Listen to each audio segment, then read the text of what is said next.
Hello, it's Ian Cleverdon here, the producer and presenter of the Half Hour Mentor audio podcast series. I've jumped from behind the microphone for once and in front of camera to introduce my guest from episode 14 in the flesh, Malcolm Hollingdrake.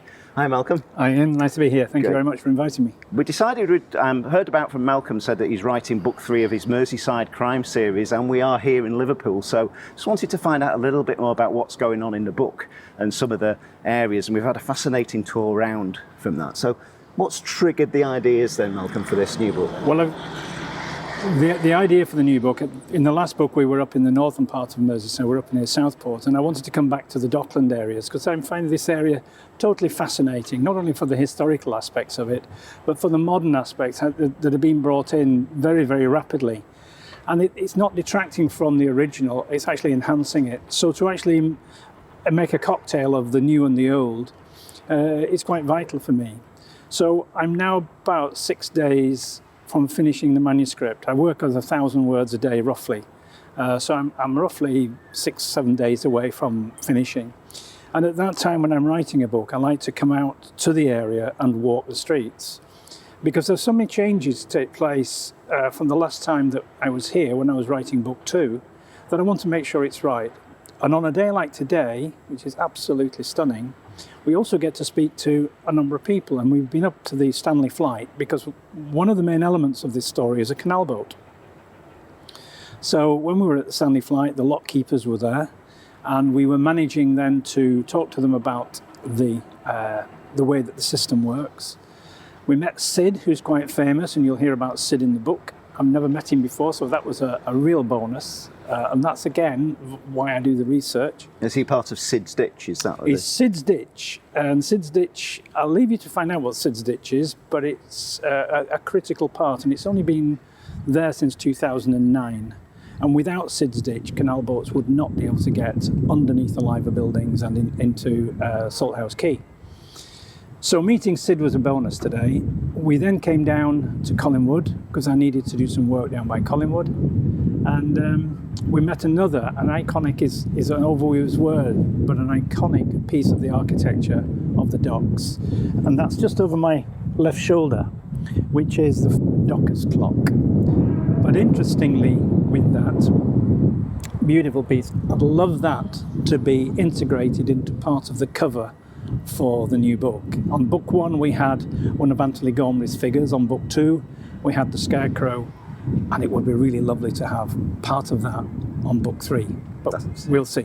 There's a fascinating story that we've learnt about it today, but like we say, will all be part of the book, but really fantastic to do the research. What inspired you to come around these parts as the locations for the new book? Well, in the first book I used the dock area quite a lot. In the second book we were up at Southport, which is the northern part of Merseyside, and so I wanted to come back for book 3 to the centre of Liverpool, where everybody knows the Liver buildings and the historical elements, the Beetle Museum, Stanley Dock. Just let this truck go past. And so to come back and include all of these wonderful places, I think it enhances the story in the book for readers.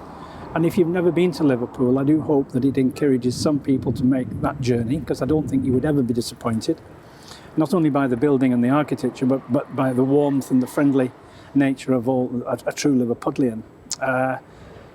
And if you look around you here, and we will show you some of the warehouses that have been converted into apartments, the clock, the docks themselves, the dock gates, the architectural industrial structures are just stunning. And like when I write a Harrogate series, the Yorkshire Dales are the backdrop designed for the book.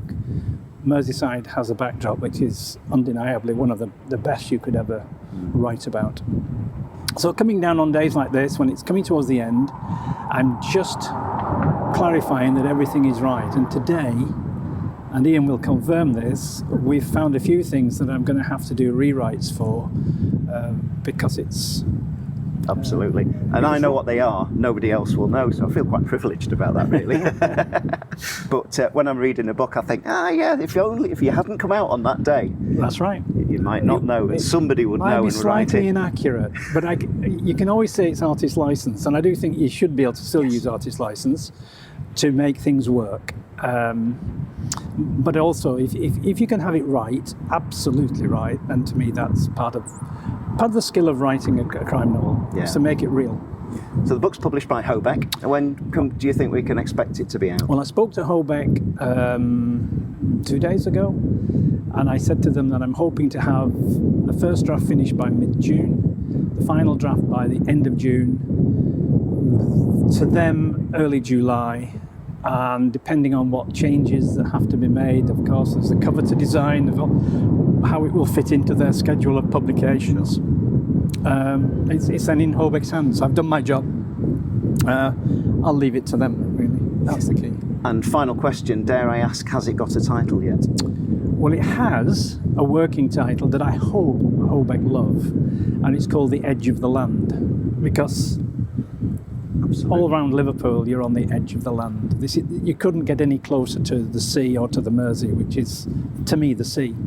Historically, it's a gateway to the world, isn't it? It is indeed. Yeah. And again, part of the Liver building, which is in front of us, again, surrounded by time and clocks, it's quite important. Yeah, brilliant. Malcolm, best of luck with book 3. Thank you. I hope it goes really well. And thank you for inviting me for a tour around the locations. It's been fascinating. Well, I hope we're going to look at a couple more today, and if everything works out right, I've not too much rewriting to do. We can crack on and get it done by mid-June. Could I also just say, before we go, can I just say thank you very much to Hobeck for having confidence in the Merseyside series. They've been really patient with me while I've been writing, because I have another series in Harrogate, and they allowed me to write another book of the Harrogate while I had that still there, and then come to the Merseyside. So I hope it's been worth the wait. I hope you enjoy it when you get it. Thanks, that's great. Thanks. Well, you'll find details of Malcolm's website on the screen now. There's also a link to the audio podcast series that you'll see in the links below as well. And enjoy, have a listen. You listen to Malcolm's fantastic backstory to becoming a best-selling crime author. Malcolm, thanks very much for joining us. Thanks very much, Ian. Thank you. Smash it.